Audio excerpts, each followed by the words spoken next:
fatal heart impacts, past painful scars. In fact, I blast tasteful bars and pass. I back up my actions, fact don't ask, grab reactions, jacked attack with every word, then act with class as they hear me snap. I got nothing to lose, cause I fought and felt the bruise. Now I'm not the one confused, call the shots and they produce. I ain't lost, I'm finally loose. Pick a new silver excuse, I need the views to boost me to a new abuse of being used. Everybody wants a piece now, y'all can rest in peace now. You're dead to me, so peace out. Remember, you're just freaked out. Get ready for defeat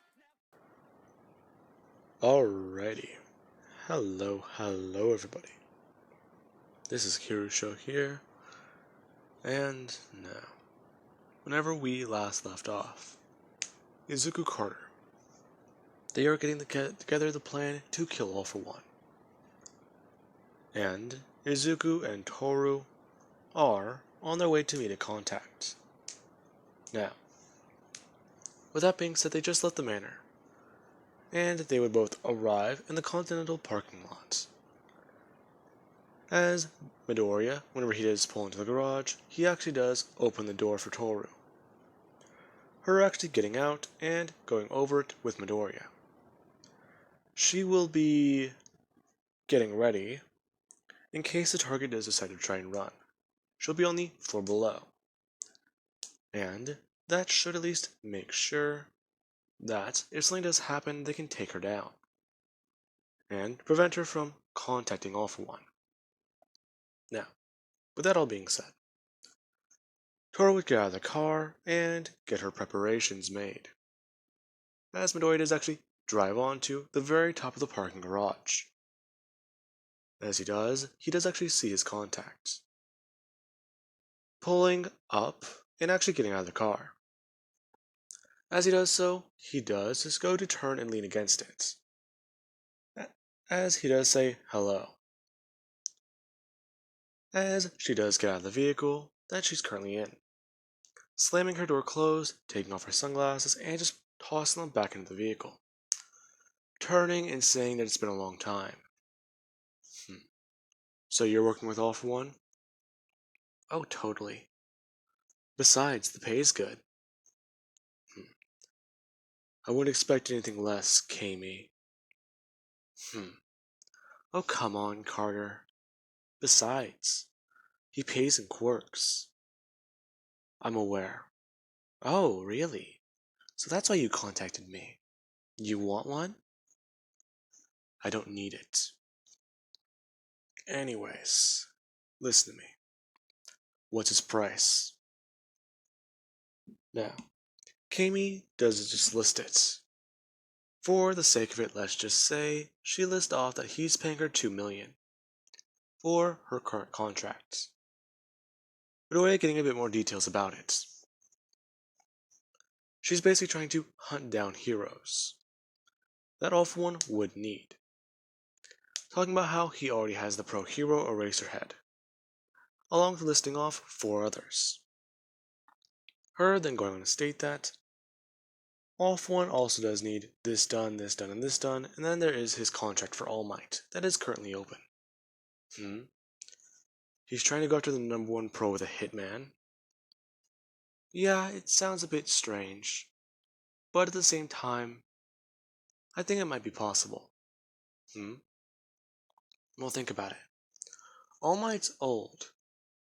Eventually, at one point, he would stop having to use his quirk every day.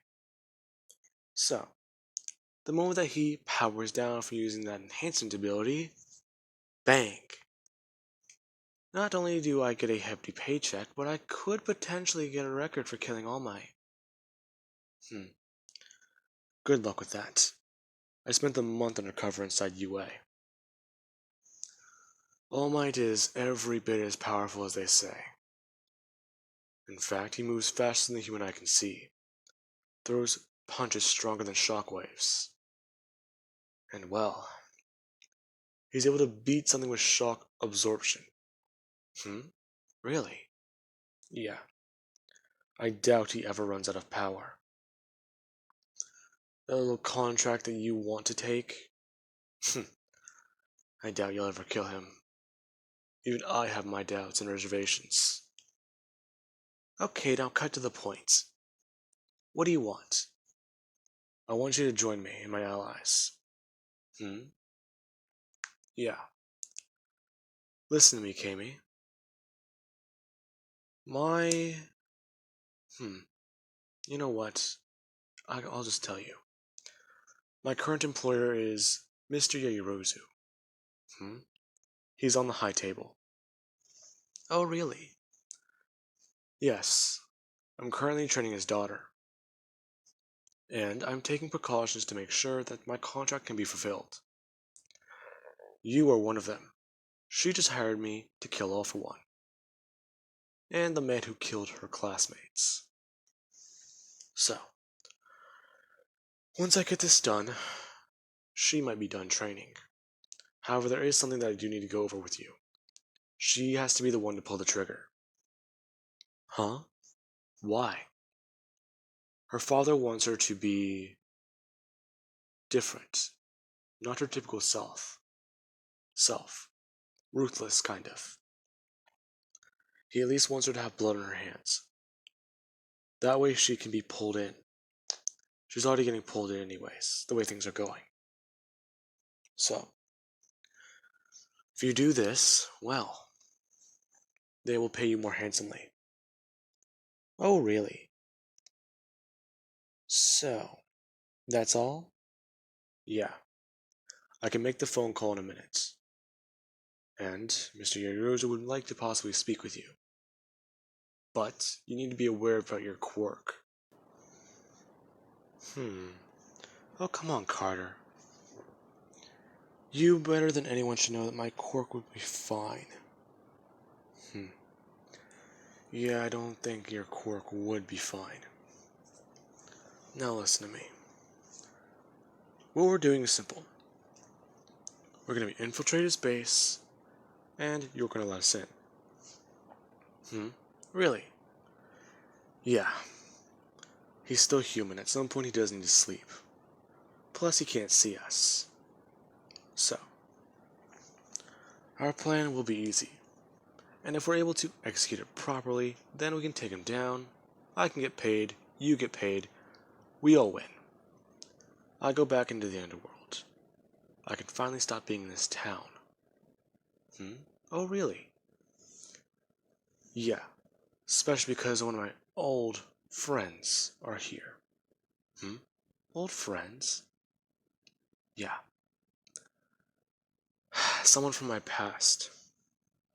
This is the town I grew up in. Or not grew up in. I was born in. This place was before Continental. That's tough, Carter. I get what you mean, though. Anyways, now, Midoriya proceeds to call Mr. Yaoyorozu, explaining to him what he can and what he has told Kami.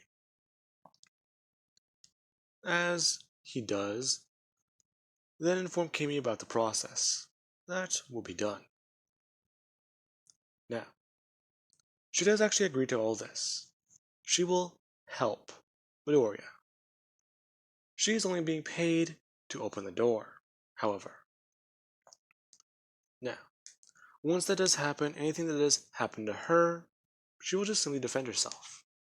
That is all. Her informing Mr. Yaoyorozu that that is all she can do, since this is going to be going directly against her contract with All for One. However, if All for One is killed, her contract will be null and void, and she'll be free to do whatever she does want.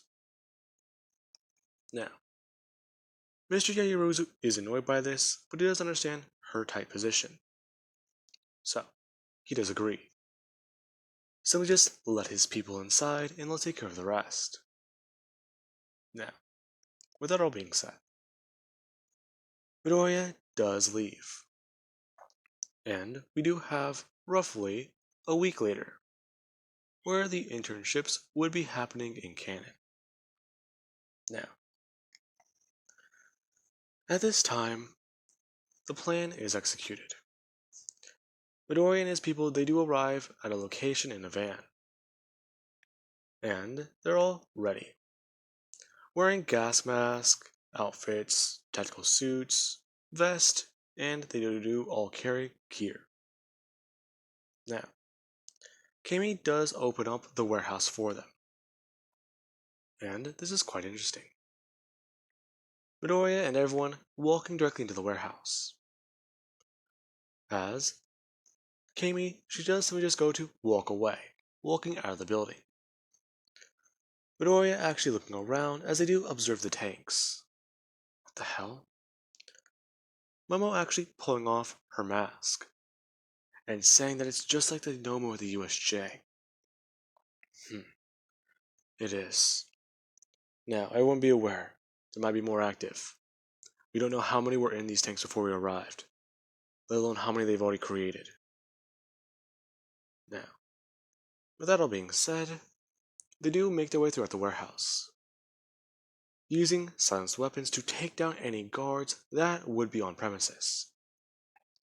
And they do eventually arrive to All For One, as he is laying in his chair, as he does have his head backwards and his eyes closed.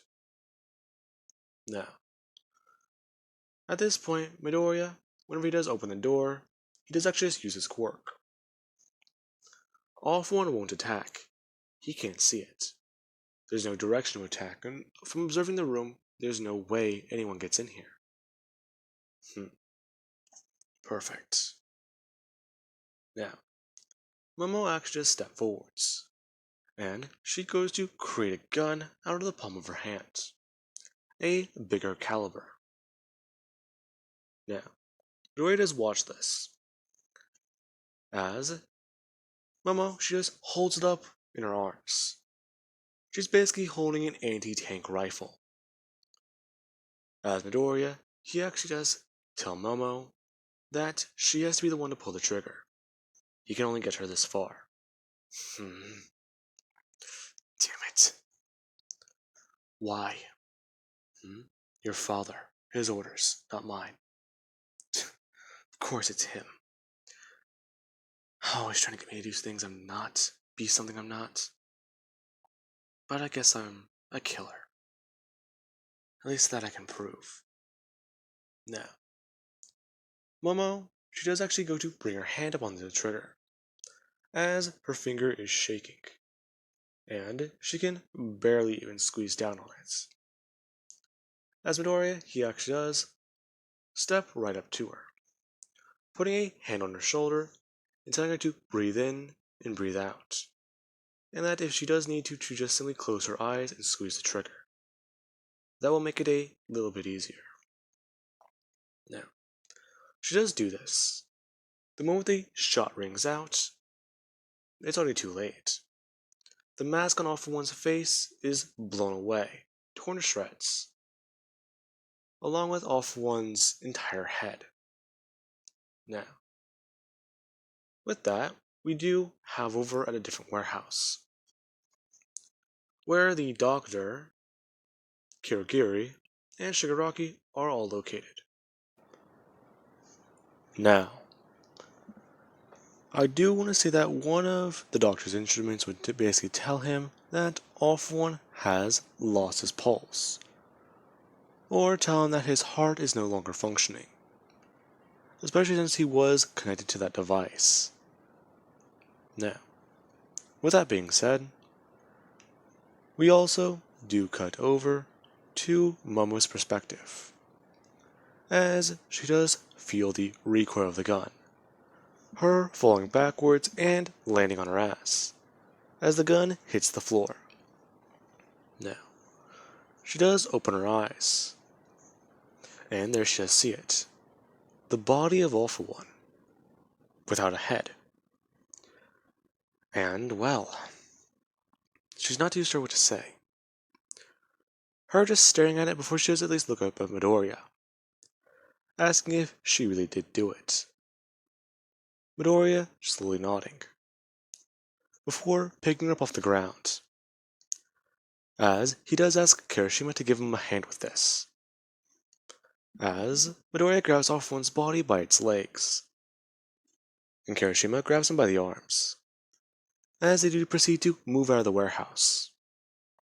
Now, we do actually have Toru, Mina, and Denki, who they got back to the van and immediately grabbed well, gas cans, as they all do begin to sprinkle gasoline everywhere, all over the place, as they would instruct Mina, or not Mina, well, yeah, Mina, to fill the vats containing the Nomus with acid. Her actually doing so, as globs upon globs of acid are layered on top of the Nomu, while they are all still slumbering. And Denki cuts the power. Now, after that does happen, Momo, she does create a brick of C4, which Midoriya does just walk over to the warehouse and toss inside, as they all do go to leave. Midoriya handing the trigger to Momo as he is driving the van. Now, with that being said, we do have the doctor, who has teleported back into the warehouse, along with Kirigiri. Now, Kirigiri is just standing around there. The lights are out, and it smells funny. However, the doctor does just pull out his phone and go to turn on his flashlight, looking to see that there is a blood stain on All For One's chair, and a hole in the wall behind him. Now, this does seem impossible, inconceivable, before he actually does go to turn and run to find the Nomu, finding that his footsteps are wet. Him actually running out of the office and throwing himself against the railing, as he does try to inspect the warehouse. Before Momo, she does just reach the trigger out to Midoriya. Midoriya, who with his left hand grabs her by her fist and puts her thumb down, as he presses down with force. Now, the warehouse does explode, and the police and fire departments are quick to actually pick up on this. Now, with that all being said, that's not the only thing that has happened tonight. As Midoriya and his allies are driving, they head back into town, as Midoriya does think that they should do one thing. Now, with that, this van does pull up directly in front of the UA gates.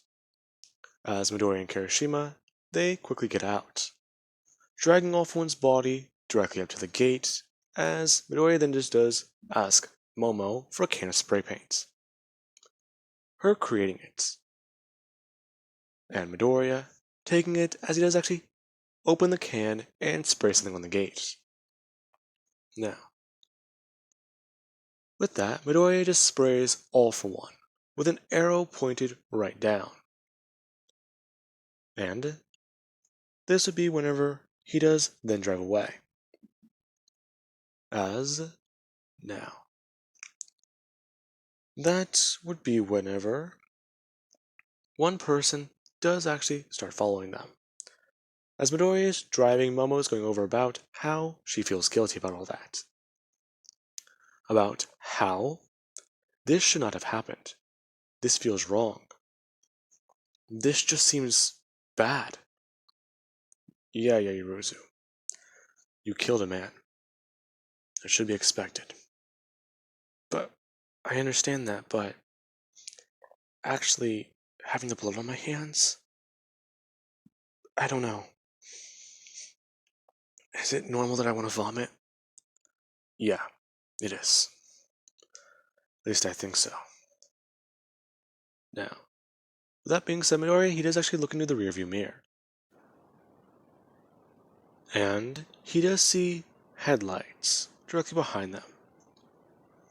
Now, he also does try and make out the make and model of the vehicle, simply just asking if anyone does recognize or know who's behind them, as Midoriya does speed up. Now, the car does speed up as well, rear-ending their van. Midoriya, he actually does have to speed up a bit more and try to actually keep the van steady, asking if anyone can get them off their tail. Now, we actually have Kirishima and Denki, who do just throw open the back doors of the van and begin to open fire, along with Mina. her actually just throwing her hands out and going to coat the road in acid. Now, the moment that it does happen, the car does try and actually just swerve out of the way, going to speed up and try and hit them from the side. Now, as soon as it does actually happen, we do have Momo who did actually just roll down the window, before just moving outwards and trying to fire directly at the driver. Now, that did not work. And then she did actually try to create something, creating a grenade and throwing it directly at the vehicle. The grenade landing on the vehicle as the driver does actually go to swerve to his right, the grenade flying off and actually hitting something, before it does just explode right behind the car. Now, with that being said, Momo, she is still confused. Midoriya looking at the car and hitting the brakes as it is trying to smash into them. Now, the moment Midoriya does hit the brakes, everybody goes jolting forwards. The people in the back jolting backwards, as Midoriya does tell them to actually just hang on to something, and to close the doors. Somebody getting up to try and do so as Midoriya does actually just slam down on the gas, then being jolted forwards as someone does reach out to grab them, and pull them back into the vehicle. Now, Ochako asks Midoriya if he even knows what to do, and he does just explain that he's got a pretty good idea. Ochako is just saying that she does have her own plan, and to actually let her get in close. Alright, fine, whatever. Now, Midoriya, he actually does keep the van steady, as the vehicle does try and approach them on their right, once again. It's smashing to the side of the van and trying to run them directly into the middle divider. Now, with that, Ochako, she actually does open the side door and go to throw her hand out. The person actually, as soon as they do see her, trying to swerve the car to the right and avoid her hand. Now, the moment that she actually does see that happen, she just says that they know their quirks. Shit, really? Fuck. It's not good. Now, with that being said, Ochako does say that means that they need a new plan, as she does actually just tap down on the side of the van, and Midoriya is confused. Ochako then actually going to tap down on the bottom of the van, where she's currently standing on, and then on the side wall. Now, the van is still moving forwards. However, it does actually just begin to pick up more and more speed. Ochako telling Midoriya that he just needs to trust her, as she tells him to hit the brakes now. Midoriya actually just slamming on the brakes as hard as he can. As the van, it goes moving forwards and screeching upwards. It actually being picked up into the air, as the vehicle that tried to smash into them just drives directly underneath. Now, with that being said, the van does get balanced out, after people move to the other side. And as it's floating up into the air, Midoriya just does ask, what's the plan here now? It's simple. Her actually, at least, throwing her hands to one direction, as the van suddenly does shift, moving left. What? I can control gravity on any objects I have. What the fuck? Yeah, it's a very useful quirk. In fact, the smaller the object is, the easier it is to put force behind it. I can make a stationary bullet or rock go roughly almost 200 miles an hour. Damn. Yeah, but that's only if it's a 22. If it's a 9mm, that's harder. If it's something bigger than that, then it's a lot more tricky. Anyways, this is going to take a while. Her bringing her hand up and actually putting it to her mouth, talking about how it's also this is one of the larger objects that she's not used to moving, like this. So what are we supposed to do, just hang out? Now, Ochako does say no, as they navigate their way to a secure place. Everybody getting out as Ochako does just let the van move up high into the air. Now, with that all being said, this would be where everybody does disappear, as we do have the next day at UA, where the body of All For One has been discovered. All Might is quite horrified, but at the same time he's also quite relieved. If this truly is All For One, then that means that somebody just killed him. However, that does not make any sense. All For One should have been dead years ago. And if he's alive now, if this is him dead, can he truly say for sure that this man's gone? This could just be another trick by the League of Villains. But he can't even be too sure of that. Now, we do actually have somebody who is watching the news, as we cut to a blonde-haired man who is smiling, and somebody just wondering if Izuku Carter really believes that his contract is going to end the right way. Now, with that all being said, I do hope you guys enjoyed, and have an amazing night. I'll catch you guys in the next part.